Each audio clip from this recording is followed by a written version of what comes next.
Hey guys, Kyle the Death Knight of Anime here, bringing you my review for Black Clover episode 30. And if you guys are, and I'm sure most of you know, but for those wondering as to why I didn't do a review of episode 29 last week, is because honestly it was just pretty much it was just a recap episode, and those are extremely hard ones to review. Like every once in a while, I'll definitely review them if the episode itself sticks out. But the episode sticks out in any way. But other than that, like the review, the whole recap episodes are one that you don't really need to review all that much. For me personally, my personal favorite.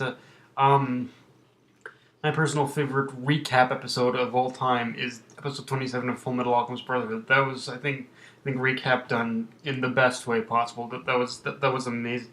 That was an amazing recap episode. But for those wondering why I didn't do last week's episode, it was pretty much for pretty much that one reason. It was just a recap episode, and yeah, it wasn't worth reviewing. Now, having said that, let's get into this episode, because this was a interesting episode, because it started from the very first image, from the very first second after the intro, after the opening song.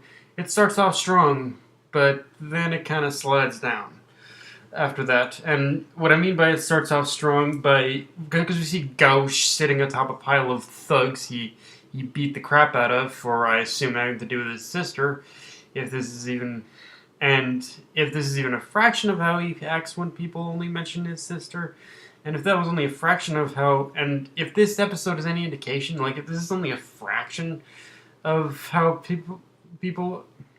how he acts when people mention his sister, then dude, I'm staying as far away from you and your sister as possible. But after that, we basically cut to the Black Bulls engaging their usual party antics, which is, at this point, scenes like that really only serve to showcase that these characters exist. So I'm hoping something is done with the rest of them soon. Like somewhere down the line, we're actually gonna get some actual we're gonna get some actual showcases of definitely more of these characters. Like I definitely because while some are a little annoying, and trust me, we'll get into that with this episode, some are a little annoying than others. Like these characters as a whole are just so just seems kind of so just have so much potential on the surface that I want to get more spotlight on them and really develop them, because I feel this series does have the potential to be better than Fairy Tail, but I still do believe this series does have the potential to be better than Fairy Tail if Pierrot would just stop repeating the same pattern and mistakes they've done since Naruto. Like the whole reason why we get episodes like this to begin with is because Pierrot keeps repeating the same damn fucking mistakes over and over and over again, and I don't get why they do it. I really don't.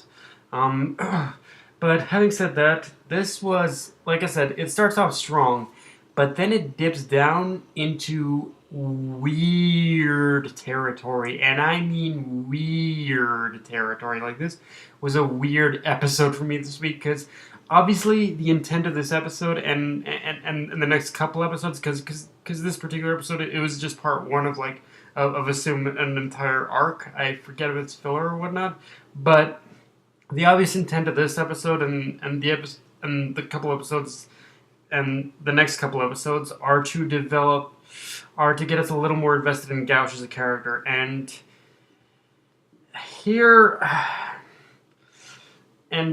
there was a lot of I'm gonna be honest, as a starting episode, if the intent was to get us invested in Gauche as a character, then you completely failed, because there was a lot of annoying moments. There was a lot of annoying moments in this episode to pretty much sift through. And again, if anything else, I'm hoping by the time this arc is over, that the show actually tones down Gauche's sister love complex, because we get a full glimpse at how unintentionally creepy and uncomfortable that little obsession of his actually is. And it didn't help either that we were getting repeated frames of animation of his nosebleed reactions to the toys that the shop owner was selling him in the beginning. Like, honestly, the only thing I can say with certainty that did actually get a giggle out of me in terms of Gauche as a character are the moments where you see him use his magic on Asta, but even then it was few and far between, and everything else in regards to Gauche was just like, bro, let me keep saying, bro, calm the fuck down. We get it. You love your sister. You don't need to make it fucking creepy on us. You don't. Like, and I get it. The whole sister love thing, sister love complex thing, it's part of his character. It's a character trait for him, but it's like, what? But yeah, I'm just hoping it gets toned down. Honestly, after this whole little arc, because the next couple episodes definitely do look a little more promising. But the next episode and maybe the next couple after, depending how long this arc is, they'll look promising. But because this arc definitely does look promising with the whole concept of kids being kidnapped. But like, yeah, Gauche just I want Gauche to get development here beyond just this sister complex, I guess is what I'm saying. Now, having said that, like I said, even though this episode failed massively to get us invested in Gauche, I do assume we actually will start to get deeper development for him in these next couple episodes, with the setup that a mage is kidnapping kids, including Rebecca's siblings. But I guess we'll have to wait and see. Again, I don't think it'll make Gauche's complex any less annoying, but this setup might help to tone it down. And like I said, this whole arc we're in right now is definitely it's definitely a long arc. So that definitely leaves a lot of room in order to help develop Gauche as a character. So yeah, it's one of those things where, yeah, this episode didn't really do much in developing him, but I'm pretty sure because this episode is definitely because this arc we're in is definitely one of the longer ones, there's still plenty of opportunities in order to actually see him actually do shit and actually develop as a character rather than just beyond his whole sister shit. And honestly, the stuff that did make me laugh, once again, goes back to Noelle and her constant jealous reactions towards Scarlet. And I just feel so sorry for every single woman in this anime that develops a crush on Asta, because they are doomed to disappointment because of the damn idiot's delusional crush on the sister back in Hage. And to a certain degree, I understand where the idea for this character quirk of Asta's came from. We've basically all been through that phase where we fall in love with an older person of the opposite sex, but we eventually get past it. We basically move on to pretty much women our own age. And seriously, bro, Asta, I don't know how many times I have to fucking say it to you, bro. You have all these other very cute girls your own age practically wanting to throw themselves at you.